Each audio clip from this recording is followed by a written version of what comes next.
Have you decided 2021 is going to be the year to launch that new business? Well, if so, this video is for you. As a business accountant, my team and I spent all day long helping business owners on their journey. And of course, early in the new year, every new year, there's a lot of people who take that opportunity to set themselves maybe a New Year's resolution or something similar to launch that new business. Now, oddly, actually, I think probably September onwards tends to be the time for this, but historically, of course, there's a lot of people who pick the new year as the time to do it. So I thought it'd be a great time to pop on and talk to you about some of the tips that we've learned working with small businesses. And as a business owner myself on a few different ventures, I've been through this process, and you could arguably say that it never ends. So I'm going to lend a bit of my experience from there. But I would say, as a caveat from the beginning, I don't profess to be a business coach. This is just tips that we've learned working with startups each and every day. So before we get into it, if you like these type of videos, be sure to click the subscribe button below to get notified whenever we release another one just like it.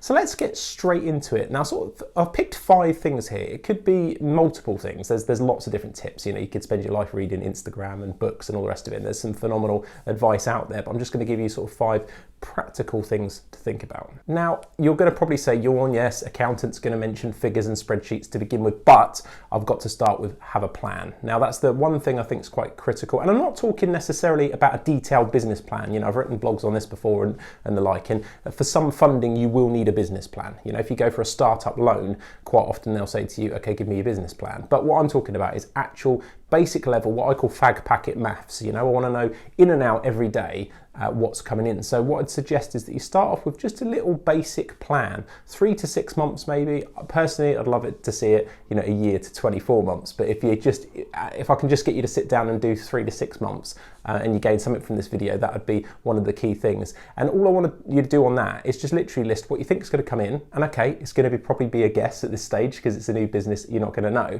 And then what's coming out. Now, there's a spreadsheet that can help you. I'll link it in the comment section below, or if you're watching this on another site, make sure to check out our Cashflow blog on our website, HeelanAssociates.co.uk, and there's a free downloadable template there. We're not going to even bother with asking for your email. You can just download it, it's on there. And all it is a really basic spreadsheet that lets you put in your ins and your outs, and it'll give you some idea of the amount of cash you're going to need. Now, the reason that's important is because the number one thing I think we see a lot is that people don't realize how long it takes to get customers. I think there's this feeling that, you know, you're going to get this amazing website and suddenly customers are going to flood in. You're going to be bang on point with your SEO, and you might have a little bit of 50 quid to spend on Facebook marketing, you know, these kind of things. And I think you'd be shocked to see that actually it's not as easy as you think it's going to be. So one of the key things we talk about a lot is making sure that in that cash flow plan, you've taken into account what happens if it takes me longer than I think to get customers. How much money have I got personally to survive on? Those kind of things, apart from understanding what things cost, because quite often people will miss things out. They might not think about how much their accountant costs, or I don't know, insurance, or they've missed a potential cost of, okay, I'm going to use Stripe or one of these payment providers to take my money, and not really work out actually they're going to take a fee. You know, it's just taking that time to sit down and think about those various things. But the biggest one is, how long is it going to take me to get this money that I think I'm going to get? Because whatever it is, make it longer. Because I think in our experience, it's the one thing when we speak to people and they say, here's my plan, can you look at it? 9 times out of 10, we're going to say, okay, I think that's ambitious in terms of how quickly that money's going to come in. So just make sure you've planned that out. And it might mean that you're going to have to look at being leaner yourself, you know, and the money you're drawing and the money you're living on in those earlier periods. Or it might be you're lucky enough to have a nice redundancy package or something that can get you going on it. But yeah, bear that in mind. I think the length of time it's going to take to get customers and just the avenues you are going to use to try and gain customers as well. And of course, as an accountant, I've got to mention tax. You know, have you taken into account, if you did do well and you did get this money, have you taken into account the tax before you start looking at, oh yeah, that means that's $3,000 in my bank every month.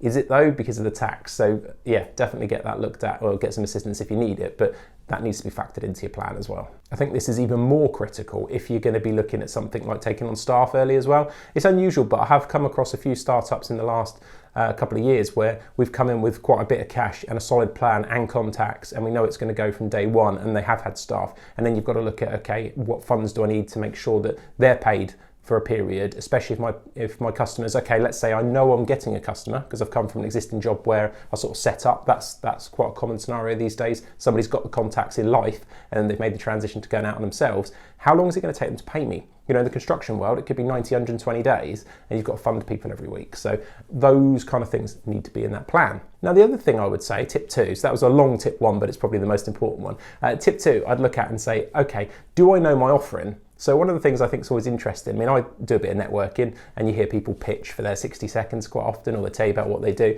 And I think what's really important is understanding what it is you and your business sell and how it helps people. So quite often someone will say, oh yes, I'm in, I don't know, what's the word I'm looking at? I'm in the agile software development market or something. And I'm like, I don't know what that means. Who do you work with? Who are your clients? How do you help them? You know, those kind of things. So things, understanding who it is you help and how to communicate that value, and also how you price it. The amount of times you say to someone, cool, how much does that cost? And they're like, well, we'd, you know, have to have a chat. Well, what ballpark, you know, and it's understanding those things so that then you can make sure that you can deliver those, because one of the things we see a lot is people don't really sometimes understand that. They're like, well, I work with anyone. And it's like, I'm not saying necessarily you need to niche down early on, but it's just understanding, look, okay, if I'm a marketing professional, do I do social? Do I do websites? Do I do newsletters, you know, or do I just do elements of it and that's all I'm interested in, and let's not bother about the other bits? I might find another local connection I can pass those to. You know, there's all those things, but I think knowing what you're doing in terms of what you're delivering to clients and what that pricing structure looks like is really important.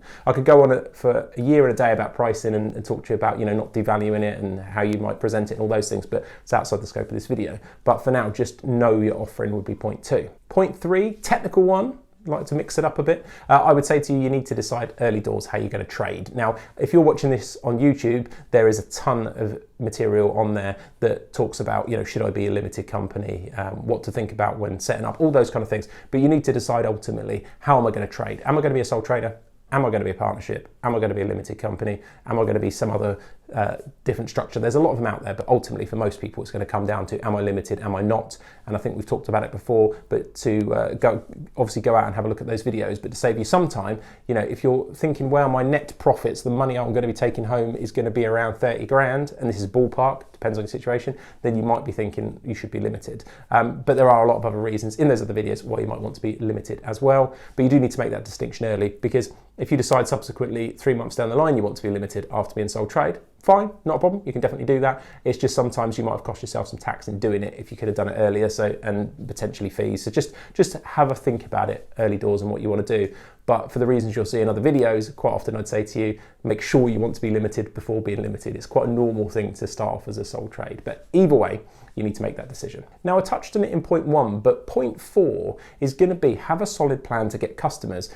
And I'll say it again, because we say it every single day.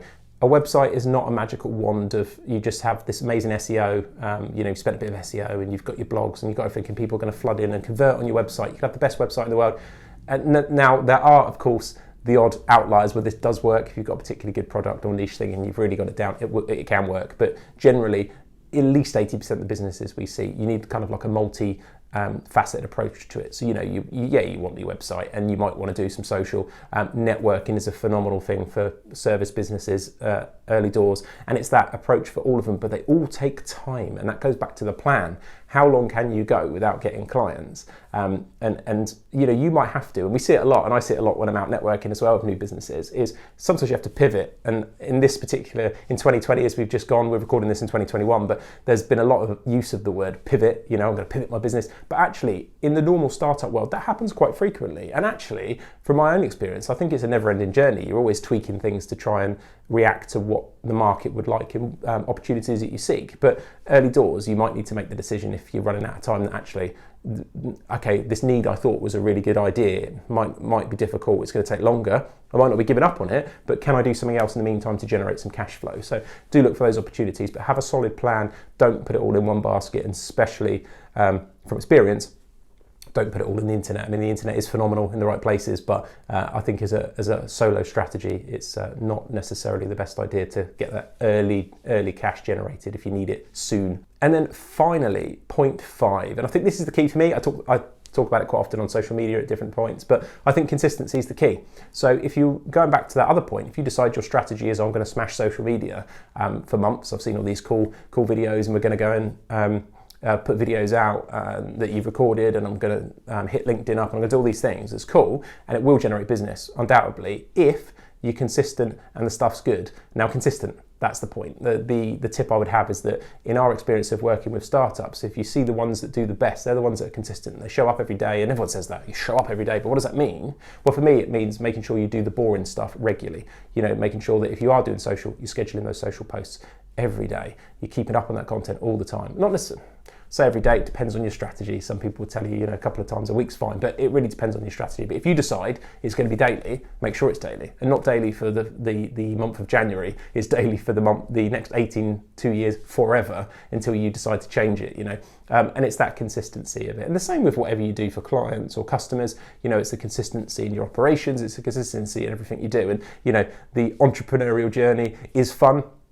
I think there's lots of stuff to be a lot of fun to be had in it, but at the same point, you do have to do the boring stuff quite often. It even goes back to your finance systems. Have you got the appropriate things in there to make sure that people are invoiced and that you can credit control on people and all these things? So consistency is key. And there you go. That's my kind of 5 overall tips. Okay, there's some accountancy stuff in there, obviously, because of what we do and where we come from, and some other wider tips. So hopefully you got some value from this. And if you do, and there's somebody that needs to know this, please do share it with them. And until next time, I'll see you in the next one.